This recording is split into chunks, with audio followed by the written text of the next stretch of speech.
சீமானுக்கு ஓட்டு போடுறாங்க. எங்கள் தெரு 203 ஓட்டு இருக்கு. பொம்பளை 50 பேர் நாங்கள் சேர்த்து நாங்கள் சீமானுக்கு ஓட்டு போடுவோம். அங்கே உறுதி உண்டு. என்ன காரணத்தினால போட போறீங்க சீமான்? அவர் மக்களுக்கு உழைக்கிறாரு சொல்றாங்கல்ல. அவர் ஓட்டு டிஎம்கேல எல்லாம் கொடுத்தாங்க, பணம் கொடுத்தாங்க பொம்பளைக்கு ஆம்பளைக்கு. இவர் பணம் இல்லை. நாங்கள் திருச்சி வந்தோம். இப்போ பணம் இல்லை. ஒரு வேலை என் வீட்டு கை தான் செலவு பண்ணிருந்தேன். அவர் மக்களுக்கு செய்கிறாரு. நாங்கள் ஓட்டு போடுவோம். அவருக்கு நம்பிக்கை இருக்கு. எங்கள் ஓட்டு பட்டுப்பட்ட தொகுதியை சேர்ந்தவங்க. இந்த வாட்டி அண்ணன் சீமான் அவர்களுக்கு ஓட்டு போடலான்னு இருக்கோம். விவசாயம் அழியாமல் இருக்கணும்னா சீமான் அண்ணனுக்கு தான் நாங்கள் ஓட்டு போடணும். நாங்கள் இது வரைக்கும் எல்லா கட்சிக்கும் ஓட்டு போட்டு ஏமாந்து போயிட்டோம்.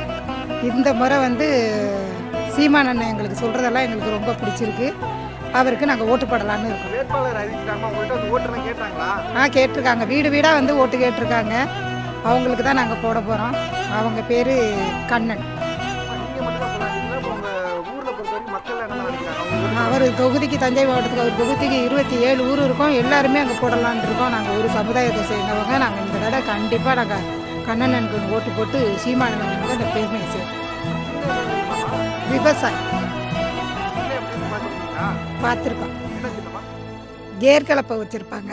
இந்த முறை நான் தமிழர் கட்சிக்கு சார்பாக கண்ணன் அவர் நிற்கிறாரு. கண்டிப்பாக எங்கள் அனைத்து சமுதாய ஓட்டும் அவருக்கு தான் விடும். அது எந்த மாற்று கருத்தும் இல்லை. அதனால் மீண்டும் மீண்டும் சொல்கிறேன், அவர் தான் இந்த தொகுதியில் வெற்றி பெற செய்யணும். அவர் தான் வேட்பாளராக வர வேண்டும். அவர் தான் எம்எல்ஏ வர வேண்டும் என்று நாங்கள்லாம் ஆவலுடன் எதிர்பார்த்து கொண்டிருக்கின்றோம். கண்டிப்பாக இந்த முறை மாற்றங்கள் வரும். கண்டிப்பாக மாற்றம் வரும். அந்த மாற்றத்தில் எல்லாரும் சந்தோஷம் உண்டு, பங்களிப்பு உண்டு. ஒரு நேரத்தில் நான் தமிழர் கட்சிங்கிறது எல்லாருக்கும் மக்களுக்கு தெரியாது. ஆனால் இந்த முறை நான் தமிழர் கட்சின்னா மக்களுக்கு விவசாய சின்னம்னு அனைத்து மக்களுக்கு தெரிஞ்சு போயிடுச்சு. என்ன ஒரு நேரத்தில் இந்த கட்சி இந்த சின்னமே இல்லைன்னு அவங்க என்ன தேர்தல் கமிஷனில் தூக்கி போட்டான் கடந்த தேர்தலில். ஆனால் இந்த முறை அப்படி இல்லை. அண்ணன் அந்த பல முயற்சி எடுத்து இந்த சின்னத்தை வாங்கிட்டு பெரிய ஒரு நன்றி. ஆனால் இந்த சின்னம் விவசாயிகளுக்குரிய சின்னம். கண்டிப்பாக இந்த முறை நான் தமிழர் கட்சியில் கண்ணை வெற்றி பெறுத்த அனைவரும் ஒத்துழைப்பு கொடுப்போம். கண்டிப்பாக வெற்றி பெறுவார். அது இந்த மாற்று கருத்து எதுவுமே இல்லை. பட்டுக்கோட்டை சட்டமன்ற தொகுதி எடுத்துக்கிட்டோம்னா கிட்டத்தட்ட ஒரு 95,000 வாக்குகள் இருக்காங்க முத்திரையர்கள். ஆனால் இத்தனை முறை ஆண்டுகளுக்கு இந்த முத்திரையர் வச்சு தான் இவங்களுக்கு இன்னைக்கு எம்எல்ஏ ஆகினாங்க, எம்பி ஆகினாங்க. ஆனால் இதை மாற்ற வேண்டும். சமுதாய மக்கள் வளர வேண்டும்.